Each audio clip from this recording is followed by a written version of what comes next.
नमस्कार। कार्यक्रम श्रोतासँग सांसदबाट ठाकुर बेलबासेको।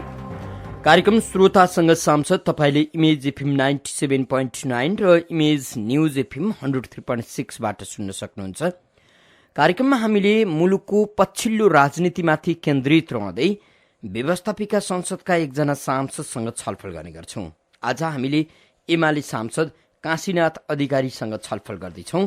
काशीनाथ अधिकारीसँगको छलफलमा तपाई पनि सहभागी हुन चाहनुहुन्छ भने हाम्रो स्टुडियोको टेलिफोन नम्बर 4440 415 मा फोन गर्न सक्नुहुन्छ।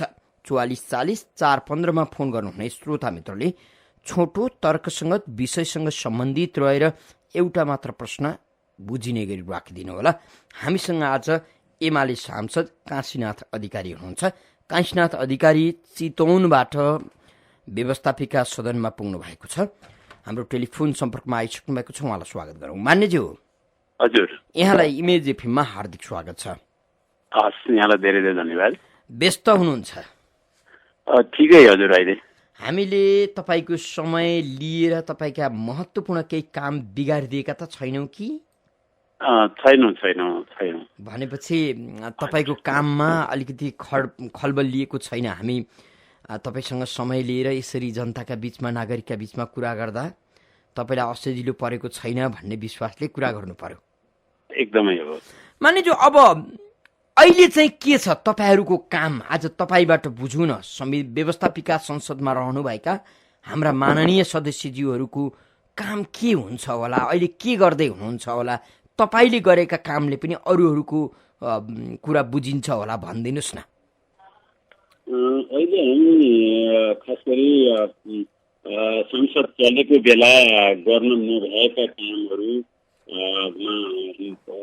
लागिरहेका छौँ। व्यक्तिगत रूपमा म आफै कुरा गर्दाखेरि केही जिल्लातिरका भेटघाटका कार्यक्रमहरू, केही विकास निर्माणसँग सम्बन्धित कार्यक्रमहरूको अवलोकनका कुराहरू र खास गरी यो निर्वाचन क्षेत्र विकास कोषबाट सञ्चालित कार्यक्रमहरूको अनुगमन गर्ने कुराहरू लगायतका विकास निर्माणका केही कामहरू र जनताका गुनासाहरू, मागहरू सुन्ने कुराहरूमा र भेटघाटका कुराहरूमा लागिरहेको छु। र अब केही पार्टीगत कामहरूमा पनि म केही समय। जनताका गुनासा सुन्दा एकछिन भए पनि रमाइलो हुन्छ कि? होइन, रमाइलो त हुँदैन। रमाइलो भन्दा ज्यादा जनताका कुरा सुन्दा गम्भीर बनिन्छ र धेरै जसो चिन्तित बन्नुपर्ने अवस्था हुन्छ। के कारण चिन्तित बन्ने? जनताका धेरै समस्याहरू छन्। जनता कष्टमा छन्। तिनीहरूको यथोचित सम्बोधन हुन सकेका छैन।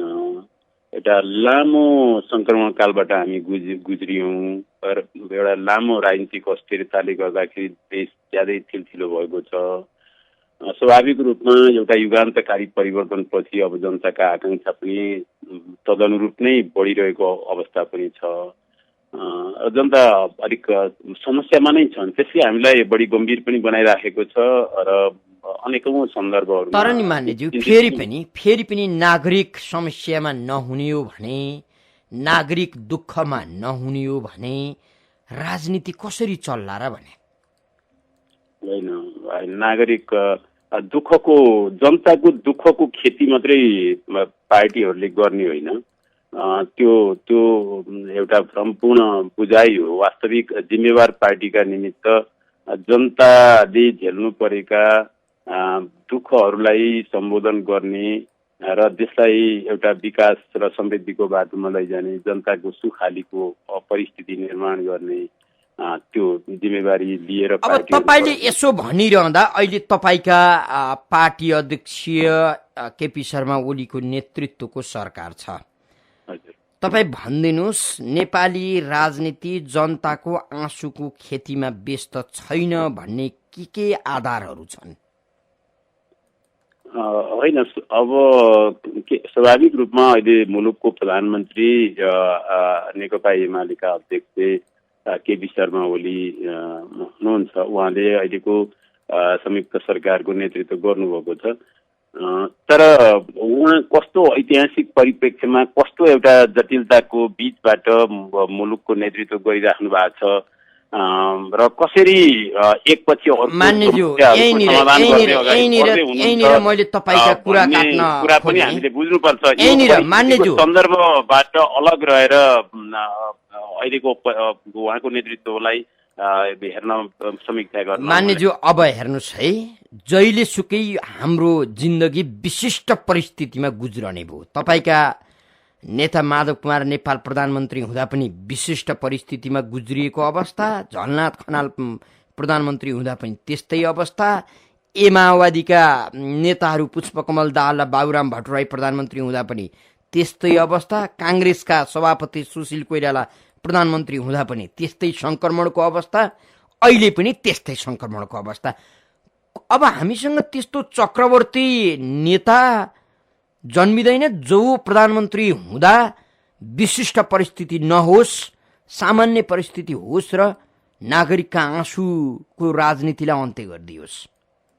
त्यो यहाँले भने एउटा भन्ने गरेका शब्द र वाक्य लगभग त्यस्तै हुन सक्छन्, म यहाँसँग सहमत छु। तर वास्तविक अर्थमा विशिष्ट परिस्थिति कुन हो र होइन भन्ने कुरा त प्रबुद्ध वर्ग सर्वसाधारण नागरिकले पनि अनुमान गर्न सक्ने, बुझ्न सक्ने विषय नै हो। यो देशले कहिल्यै पनि झन्डै 5 महिनाको नाकाबन्दी र 5 महिनाको आन्दोलन त झेल्नु परेको थिएन नि। यो देशले पहिलो पटक एउटा युगबाट अर्को युगमा संविधान सभाबाट संविधान जारी गरेर सिफ्ट गर्यो। यो परिस्थिति पनि सधैँभरि आएको परिस्थिति र आउने परिस्थिति होइन नि।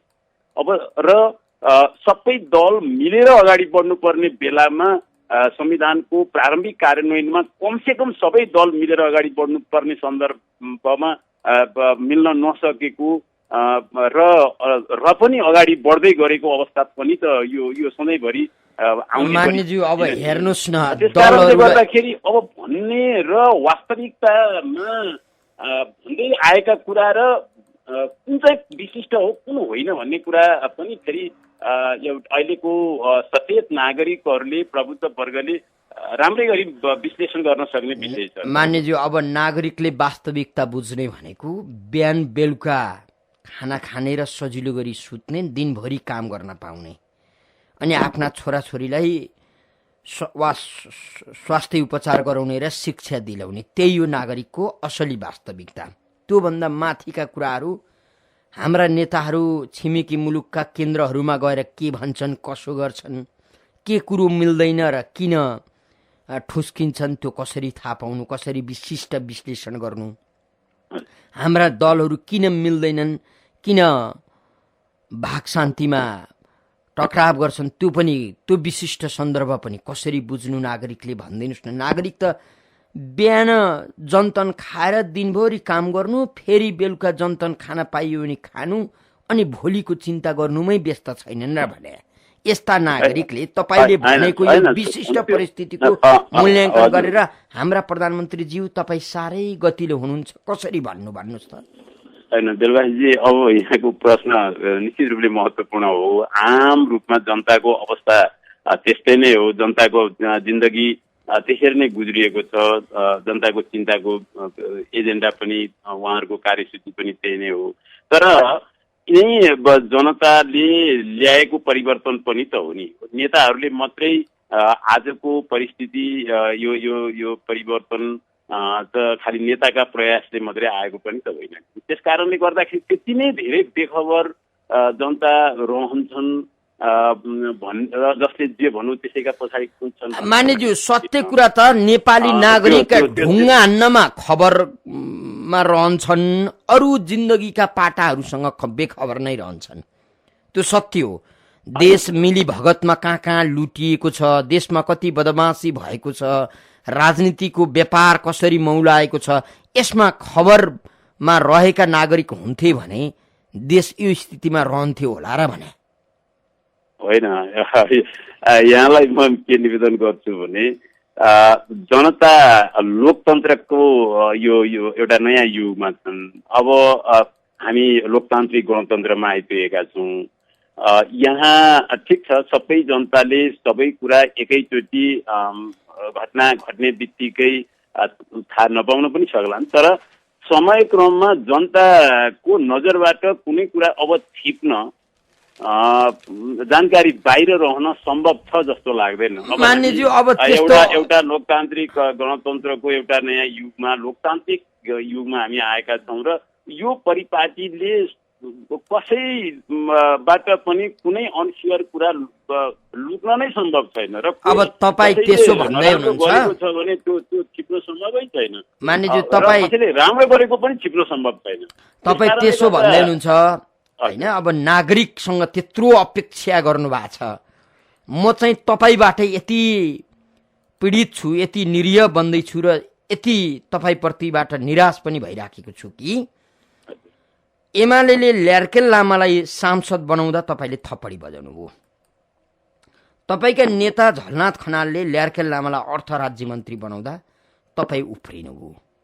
तपाईँलाई नै यस्ता विशिष्ट कुराहरू पत्तो छैन भने म बबुरो जो सडकमा छु र सडकमै मर्न खोज्दैछु, कसरी मैले पत्तो पाउनु र खबरदारी गर्नु भने भनिदिनुहोस् न। होइन, त्यो एकदमै गम्भीर प्रश्न गर्नुभयो। त्यस्तो केही समयका लागि भ्रमहरू हुन सक्लान्, केही अस्पष्ट बुझाइहरू हुन सक्लान्, अब बेठिक कुराहरू हुन पनि सक्लान्, तर त्यो लामो समय टिक्दैन। जनताको नजरबाट कुनै कुरा छिप्न सम्भव छैन र जनइच्छा विपरीत कोही जान सम्भव पनि छैन भन्ने कुरा त फेरि समयक्रमले नै पुष्टि गर्यो नि त। उहाँ कति दिन मन्त्री रहन सक्नुभयो, त्यस पछाडिका दिनमा के कस्ता प्रश्नहरू उठे र त्यसको जवाफ कसरी उहाँले दिन सक्नु भएन, अति सबै कुरा पनि त अहिले हामी एकदम वाकिफै छौँ। तर फेरि पनि स्थितिहरू भयो नि मान्यज्यू, फेरि पनि ल्यार्केल लामा मन्त्रीबाट बाहिर हट्दैमा उनलाई के नै लछार पाटो लाग्यो र देशलाई ललकार्दै एमालेबाट सांसद बनेर देखाइदिनु भयो। अहिले विभिन्न आरोपमा पक्राउ पर्नुभयो, फेरि पनि देशलाई ललकार्दै अहिले धरौटीमा छुट्नु भएको छ। यो मुलुकमा अपराध गर्नु र अपराध गरिसकेपछि त्यसको सजायको भागीदारी हुनुपर्छ भन्नु त होइन। अपराध गर्नु र देशलाई गिज्याउनु, गरिब नागरिकलाई ललकार्नु, देशलाई झन कमजोर पार्नु र आफू शक्तिशाली हुनु हो नि त। यसकारणले एमालेका बखत अर्थ राज्य मन्त्री भइरहँदा 3-4 देशका परिचय पत्रधारी ल्यार्केल लामालाई कसैले केही कारबाही गर्न सकेन, बरु माओवादीले सभासद बनाइदियो। नागरिकले चुइक्क कतै बोलेनन्। तपाईँहरूले पनि यस्ता अपराधीलाई कसरी संविधान सभामा लगेको भन्न सक्नु भएन। अनि ठिकै हो, यहाँले उठाउनु भएका यस्ता प्रश्नहरूप्रति हामी गम्भीर बन्नु पर्दछ। हामीले मैले अघि भनिसकेँ कि अब यस्ता चिजहरू अब सधैँभरि छिप्न सक्दैनन् र कारबाहीभन्दा बाहिर जान पनि सक्दैनन्। अब त्यो सम्भव छैन। हामी साँच्चै एउटा लोकतान्त्रिक युगमा आएका छौँ। जतिसुकै शक्तिशाली मान्छे होस्, कसैले गल्ती गरेको छ, आज त्यो कुरा जानकारी भित्र छैन भने पनि भोलि त्यो जानकारी भित्र आउँछ, त्यो कुरा सार्वजनिक हुन्छ र त्यो दण्डित हुन्छ। अब यो कसै कुनै पनि जतिसुकै शक्तिशाली मान्छे भए पनि त्यो यो यो यो वास्तविकताबाट अब लोकतान्त्रिक युगमा कोही बच्न सक्दैन। यो सत्य हो। अब हामीले त्यो कुरा त्यो अवस्था चाहिँ हामीले ल्याएका छौँ बेलबासी सर।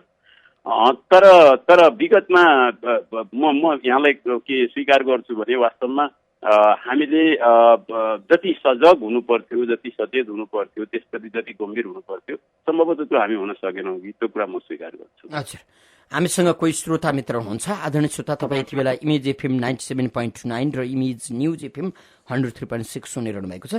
हामी कार्यक्रम श्रोतासँग सांसदमा छौँ। आज हामीले एमाले सांसद काशीनाथ अधिकारीसँग छलफल गरिराखेका छौँ। तपाईँ पनि प्रश्न राख्न चाहनुहुन्छ भने हाम्रो स्टुडियोको टेलिफोन नम्बर 4440 415 मा फोन गर्न सक्नुहुन्छ। टेलिफोन सम्पर्कमा कोही श्रोता मित्र हुनुहुन्छ, उहाँलाई स्वागत गरौँ। को बोल्दै हुनुहुन्छ? कहाँबाट को बोल्दै हुनुहुन्छ? हेलो, हजुर भन्नुहोस् त। म विराटनगर 5 कञ्चनबारीबाट राजन भट्टराई। राजनजी भन्नुहोस्। सभासदजी नमस्कार। हजुर नमस्कार। हजुर घरको दियोले घरैमा आग लगाइदिँदैछ भन्ने तपाईँलाई लाग्दैन? नेपाली राजनीति र राजनेतामा नि दोष छ भन्ने तपाईँलाई लाग्दैन? हजुर जवाब दिनु होला मान्यज्यू। हजुर त्यो नेपाल अब यहाँको प्रश्न महत्त्वपूर्ण छ। नेपालका समकालीन नेताहरूमा अवश्य पनि कमीहरू कमजोरीहरू होलान्, तर म यहाँलाई के अनुरोध गर्छु भने नेपालको यो युगान्तकारी राजनीतिक परिवर्तनमा चाहिँ फेरि अहिलेकै नेताहरूले नेतृत्व गरेका हुन्। उनीहरूले नै मिलेर कमसेकम आन्दोलन गरे र उनीहरूले नै मिलेर संविधान सभाको निर्माण गरे, संविधान सभाबाट संविधान जारी गरे। अहिले हामी एउटा नयाँ युगमा, एउटा नयाँ लोकतान्त्रिक गणतन्त्रको एउटा युगमा हामी आएका छौँ। यो राजनीतिक परिवर्तनका निमित्त अरू कोही पनि जिम्मेवार छैन, अहिलेका नेताहरू नै यसको श्रेयका लागि जिम्मेवार हुनुहुन्छ। यो एउटा पाटो हो। अब यहाँले जुन चिन्ता जाहेर गर्नुभएको छ, निश्चित रूपले कमजोरीहरू अहिलेका समकालीन नेताहरूमा छन्। कमजोरीहरू सहितका हाम्रो नेताहरू हुनुहुन्छ।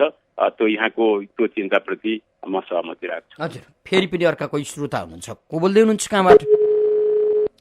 कोही श्रोता मित्र टेलिफोन सम्पर्कमा हुनुहुन्छ, उहाँसँग फेरि कोही आइसक्नु भएको छ। को बोल्दै हुनुहुन्छ? हजुर नमस्कार। भन्नुहोस् न। विष्णु चौलागाई कुमारी गालो। भन्नुहोस्। सांसदज्यू नमस्कार। हजुर नमस्कार। हजुर नाम त काशी नाथ अधिकारी, नाम सुन्दै तर्नु पर्ने हामी जनताहरू, तर जहिले पनि हामी चाहिँ खाडलको खाडलमै छौँ। म लेखनाथ कवि लेखनाथको एउटा कविता सुनाऊ हजुरलाई। बालक बबुरो दिज सुख नाम हुँ म परेको छु पिंजडामा। यो कवि लेखनाथले धेरै वर्ष अगाडि लेख्नुभएको कविता।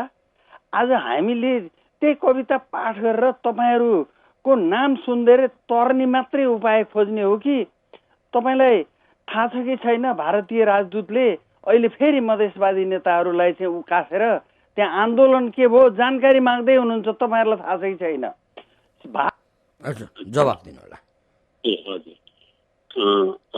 हजुर, अब यो सन्दर्भ हामी सबै जानकारी छौँ। अब यो मलाई के लाग्छ भने नेपालका समस्याहरू हामी नेपालीहरूले समाधान गर्ने हो।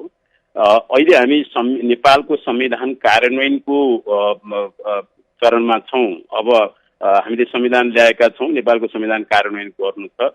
यस क्रममा हाम्रा आन्तरिक समस्याहरू हामी आफैले समाधान गर्ने हो र यस प्रसङ्गमा हामी स्वतन्त्र छौँ। यो अब अहिले मिडियाहरूमा आएका अब कसको भेट कहाँ भयो, कसले के भन्यो के भनेन भन्ने कुराको अब आधिकारिकताको कुरामा पनि हो। त्यो त्यसबारेमा हामी त्यति धेरै आधिकारिक रूपले वास्तवमा के भयो, कहाँ के भयो भन्ने कुरा सबै कुरा अहिले धेरै जानकारी पनि छैन आधिकारिक रूपमा चाहिँ। जे होस्, म यति यहाँलाई निवेदन गर्न चाहन्छु, अहिलेको नेपालको संविधान कार्यान्वयन गर्ने सन्दर्भमा केही समस्याहरू छन् भनेदेखि नेतृत्वका बीचमा बसेर छलफल हुन्छ र एउटा टुङ्गो लाग्छ। हामी हाम्रो देशको निर्णय गर्नको लागि, हाम्रो देशलाई अगाडि बढाउनका निमित्त हामी स्वतन्त्र छौँ। हामी कसैको दबाब हामी सहने पक्षमा छैनौँ। हामीले कसैले भेस्टेड इन्ट्रेस्टका साथ कतै केही गर्छ भने त्यो कुरा हामीलाई स्वीकार्य हुन्छ। मान्यज्यू, यी त भन्ने कुरा नहुन् भनेर भनियो भने, बुझियो भने त्यो गलत नहुन पनि सक्छ।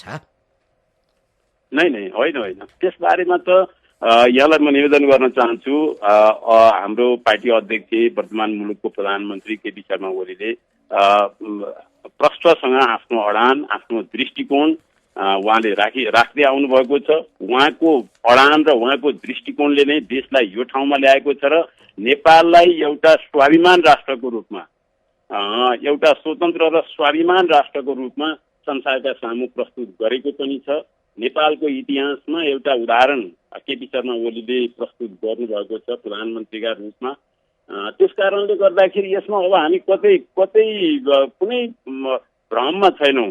बेलबासी सर। हजुर, हामीसँग फेरि अर्का कोही श्रोता हुनुहुन्छ, उहाँलाई स्वागत गरौँ। को बोल्दै हुनुहुन्छ? हजुर नमस्ते मान्यज्यू, नमस्ते।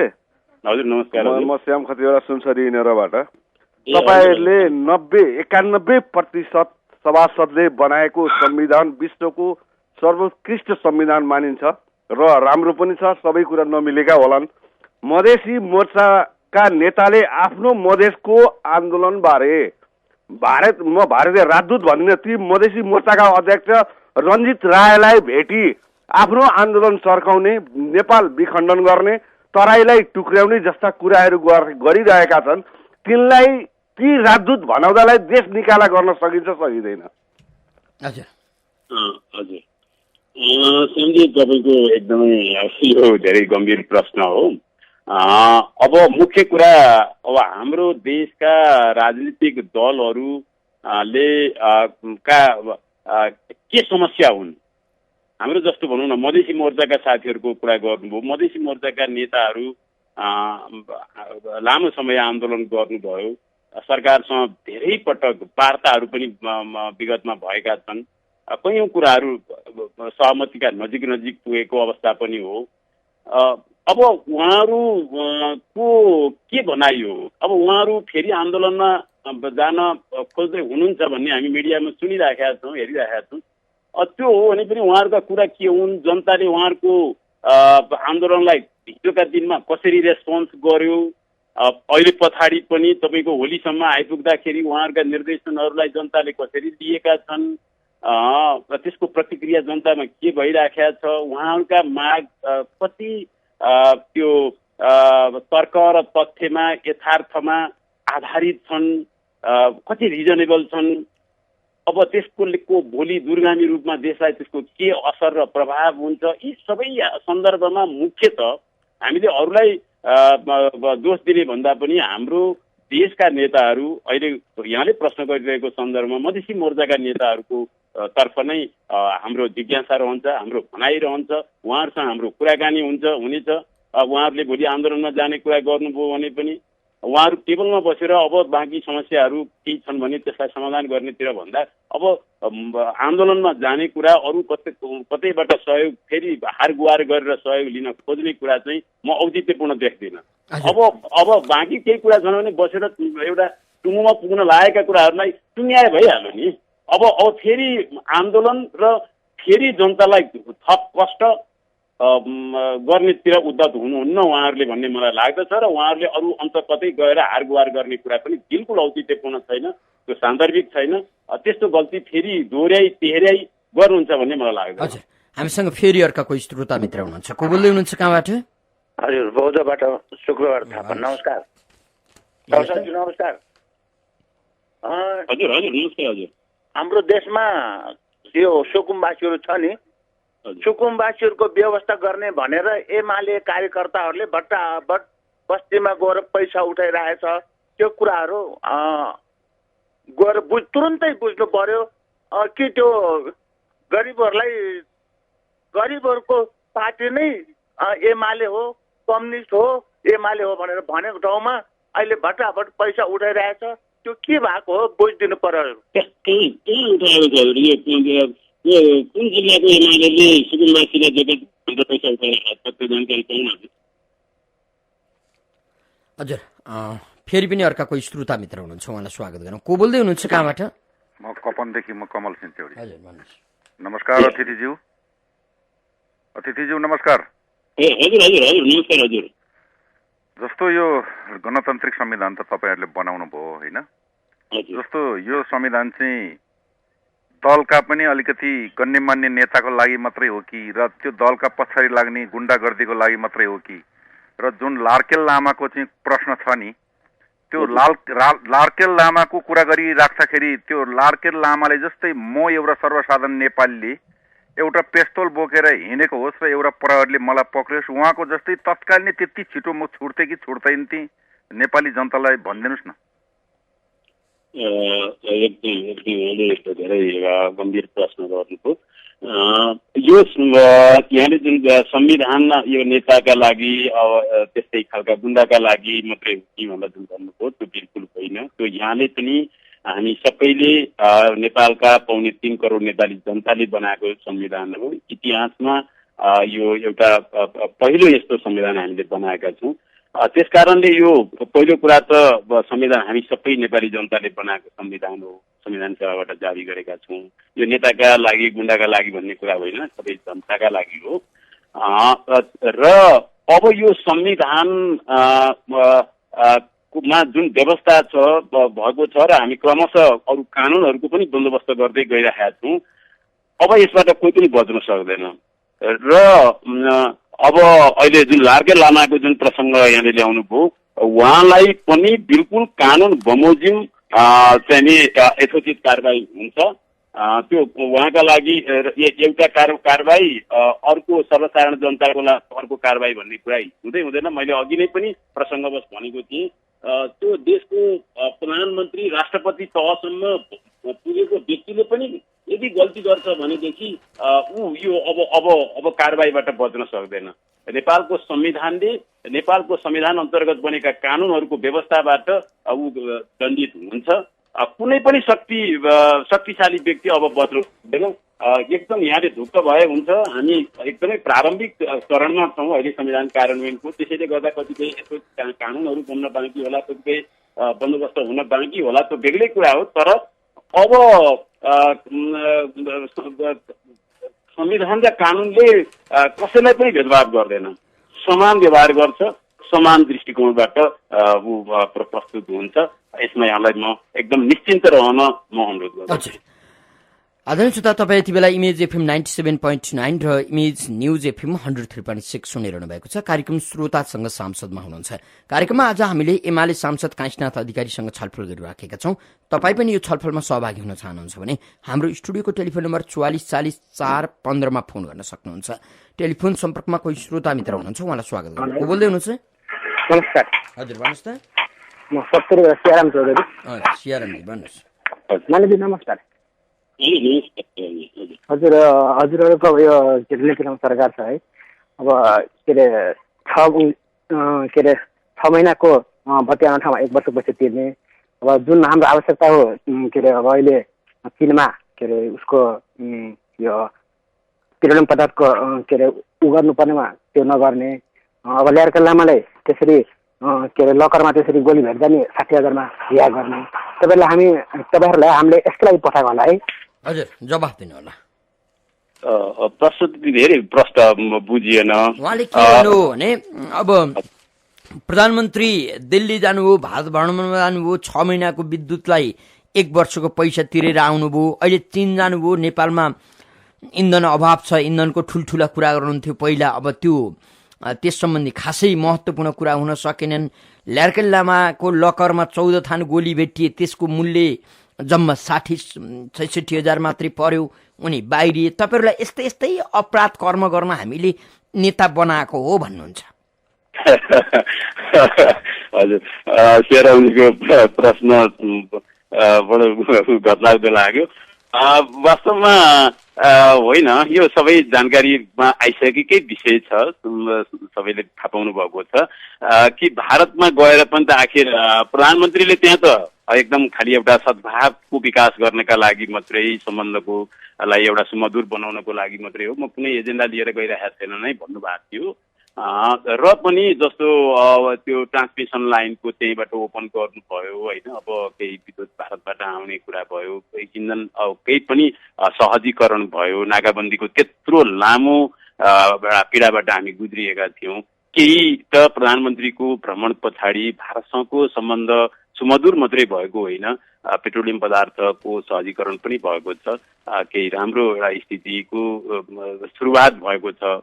अब चाइनामा गएर त चाइनाको भ्रमण त वास्तवमा ऐतिहासिक महत्त्वको नै भएको छ। त्यसको लागि अब हामी कार्यान्वयनमा यदि प्रभावकारिता ल्याउन सक्यौँ, प्रभावकारी ढङ्गले चीनसँग भएका समझदारीहरूको हिजो मात्रै आएको अस्तिको दिन मात्रै आएको विज्ञप्ति 15 बुँदे विज्ञप्तिको हामीले राम्रोसँग कार्यान्वयन गर्न सक्यौँ भने त एउटा ऐतिहासिक उपलब्धि नै प्राप्त भएको छ। इन्धनकै सन्दर्भमा पनि गृह कार्य गरेर त्यसलाई चाहिँ अगाडि बढाउने भनेर भनिएकै छ। त्यसलाई ठोस मूर्त भाषामा ठोस भाषामै हामीले विज्ञप्तिमा त्यो कुरा देख्यौँ पनि। त्यसकारणले केही प्रयासहरू प्रधानमन्त्रीजीले भारत र खास गरी चीनको भ्रमणमा गर्नुभएको छ। इन्धनकै सन्दर्भमा पनि र अरू धेरै विकास निर्माणका विषयहरूमा महत्त्वपूर्ण सम्झौताहरू समझदारीहरू भएका छन्। त्यसलाई एउटा आग्रहका साथ नबुझौँ भन्ने मलाई लाग्दछ। ल्यारिकलका सन्दर्भमा त हामीले पटक पटक अहिले चर्चा गरिसकेका छौँ। अझ महत्त्वपूर्ण कुरा त प्रधानमन्त्रीज्यूले भनिएका तोकिएका भन्दा धेरै संख्याका आफ्ना कार्यकर्ता नेता आसेपासेहरूलाई लिएर भारत जानुभयो। त्यस्तै व्यवहार अहिले चीन जाँदा पनि गर्नुभयो। यो पनि महत्त्वपूर्ण कुरा हो र त्यस बापतको खर्च नेपालले बेहोर्यो, यो पनि महत्त्वपूर्ण कुरा हो। यस्ता महत्त्वपूर्ण कुरालाई हामीले बिर्सनु हुँदैन भनेर पनि भन्नु पर्ला। होइन, अब त्यो टिम अब ठिकै छ, टिम अलिअलि ठुलो पनि भयो होला, तर कतिपय आवश्यकताका मान्छेहरू पनि होलान् होइन। त्यसमा कतिपय विषयका विज्ञहरू पनि हुनु होला। लैजानुपर्ने आवश्यकताले लैजानुपर्ने टिममा समावेश गर्नुपर्ने व्यक्तित्वहरू पनि हुनु होला। तर टिम ठिकै हो, अलिकति खरितो भएको भए पनि हुन्थ्यो भन्ने हुन त यस्तो पनि हो नि, 6 जना उप प्रधानमन्त्री बनाउने हाम्रा प्रधानमन्त्रीज्यूलाई त्यो 50-60 जनाको सदस्य टोली लिएर जानु के ठुलो कुरो भयो र? हामीले यतातिर यो विशिष्ट परिस्थितिको उपज हो बेलासी सर। किन भन्दाखेरि अब मैले अघि प्रारम्भमा भने नेपाली कङ्ग्रेस, एकीकृत माओवादी, हामी एमाले लगायतका राप्रपा लगायतका पार्टीहरू हामी थुप्रै पार्टी मिलेर संविधान बनायौँ। त्यसरी नै त्यो संविधानको ठ्याक्कै कार्यान्वयन गर्नुपर्ने क्षणमा एकदमै मधेसमा चाहिँ आन्दोलन र उतातिर भारतले नाकाबन्दी लगाएको त्यस्तो एउटा जटिल स्थितिमा नेपाली कङ्ग्रेस सरकारमा सहभागी भएरै जानु पर्थ्यो नि। विगतमा समझदारी पनि त्यही थियो। अब त्यो स्थिति देशको मुख्य पार्टी बाहिर रहने सुरसार गरिसके पछाडि प्रधानमन्त्रीजीले अब सरकार बनाउन पर्यो, सबै पार्टीहरूलाई लिएर अगाडि जानु पर्यो। त्यो एउटा अप्ठ्यारो परिस्थिति पनि आयो। त्यसले गर्दाखेरि त्यसलाई एउटा पोजिटिभ कोणबाट नै हामीले हेर्नुपर्छ, नेगेटिभ कोणबाट मात्रै हेर्नु हुँदैन भन्ने मलाई लाग्दछ। परिस्थितिको उपज थियो 6 जना प्रधानमन्त्री, अलिकति ठुलो मन्त्रीमण्डल, यो पनि अलिक परिस्थितिकै उपज हो। त्यसलाई हामीले परिस्थितिभन्दा बाहिर राखेर अब यसो भन्नु पर्ला मान्यज्यू, मुलुकमा दलहरूले राजनीतिक लुट मचाए, यो पनि यसलाई नकारात्मक नसोचौँ, परिस्थितिकै उपज हो भनौँ। काङ्ग्रेस एमाले भएका पुराना कल कारखाना उद्योगहरू चपाए, यो पनि परिस्थितिकै उपज हो। यसलाई नकारात्मक नसोचौँ, सकारात्मक सोचौँ भनौँ। यसरी बुझ्नुपर्छ क्या हो अबको राजनीतिलाई त? होइन, यहाँले प्रश्न गरे जस्तै गरी अब जनताको चेतना क्रमशः त्यसरी नै उठ्दैछ। त्यसकारणले अब यहाँले प्रश्न जसरी गर्नुभएको छ स्वाभाविक हो। एउटा वरिष्ठ पत्रकार सर, म जसरी जवाब दिइरहेको छु, यहाँको प्रश्न र मेरो जवाब के कति कुन ठिक छन् छैनन्, कति औचित्यपूर्ण, के विगतमा के ठिक थियो, के बेठिक थियो, आज के भइरहेछ, यावत कुराको अब जनताले ठिक मूल्याङ्कन गर्न सक्छन्। त्यो चेतना जनतामा क्रमशः आउँदै गरेको अवस्था छ र भोलिका दिनमा फेरि हामी जाने जनतामै हो। तिनै जनताको हृदय सिञ्चन नगरिकन, तिनै जनताको बिचमा आफ्नो दलको तर्फबाट, आफ्नो तर्फबाट डेलिभरी गरेको फ्यारिस्ट प्रस्तुत नगरिकन हामी फेरि अनुमोदित भएर आउन सक्दैनौँ। हामी कार्यक्रमको अन्तिममा कारणले गर्दाखेरि यी चिज सबै जनताका सामु छन्। अब त्यो समयले ती सबै कुराको यथोचित हजुर मानिज्यू, तपाईँको आँखाको नेपाल, अबको भावी नेपाल कस्तो छ? तपाईँले देखेको नेपाल हामीलाई पनि भनिदिनुहोस् न, हामी कम्तीमा आजको साँझ तपाईँको आँखाको नेपाल सम्झेर मस्त निदाउन सकौँ। मेरो आँखाको नेपाल त सुन्दर छ बेलबारी सर, किनभने अब हामी कठिनाई र बिग्रने भत्कने कुराको उत्कर्षमा पुगेर अब हामी एउटा राजमार्ग भन्नु या लोकमार्ग भन्नु एउटा मुख्य सडकमा अब हामी आइपुगेका छौँ जस्तो मलाई लाग्दछ। एउटा मूल सडकमा हामी आइपुगेका छौँ। देशले खेप्नुपर्ने जति भुक्तमान खेप्यौँ। अब हामी राम्रो दिशातिर जान्छौँ। हामी सबै इतिहासको एउटा बिहानीमा हामी आइपुगेका छौँ भन्ने मलाई लाग्दछ र अब अगाडिको यात्रा अब राम्रो दिशातिर जान्छ। म त एकदमै यहाँलाई त्यो म एकदम हृदयको गहिराईदेखि भन्न चाहन्छु, मेरो विश्वास यही हो। अबको नेपाल राम्रो नेपाल हो, सुखद दिशातिर अब हामी जान्छौँ। जनताका दुःखका दिनहरू अब क्रमशः कम हुँदै जान्छन्। त्यो पार्टीहरू नेताहरूका लागि अब राम्रो गर्न बाध्यता छ। जो राम्रो गर्न सक्दैनन् ती किनारा लाग्दै जान्छन्। ती इतिहासले तिनीलाई पाखा लगाउँदै जान्छ, समयले तिनीलाई पाखा लगाउँदै जान्छ। त्यस कारणले अबको नेपाल राम्रो नेपाल हो, उज्यालो भविष्य हाम्रा सामु छ। एकदमै सम्भावना युक्त एउटा प्रचुर सम्भावनाले भरिएको हाम्रो देश छ। प्राकृतिक बुद्धि, सांस्कृतिक बुद्धि यावत कुराले हामी एकदमै धनी छौँ।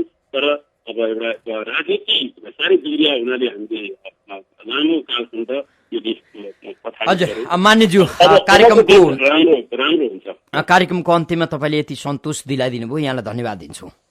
हजुर, यहाँलाई पनि मैले आज आफ्ना कुराहरू भन्ने पाएँ, त्यसका लागि धेरै धेरै धन्यवाद, आभारी। हजुर, आदरणीय श्रोता, कार्यक्रम श्रोतासँग सांसदमा आज हामीले चितवनका एमाले सांसद काशीनाथ अधिकारीसँग छलफल गर्यौं। कार्यक्रम सुनेर र कार्यक्रममा आफ्नो सहभागिता जनाइदिएर साथ दिनुहुने सम्पूर्ण श्रोता मित्रलाई धेरै धेरै धन्यवाद दिँदै सहकर्मी मित्रद्वय भुकेश महर्जन अनि अनिश साकेका साथमा ठाकुर बेलबासे बिदा हुन्छु। नमस्कार।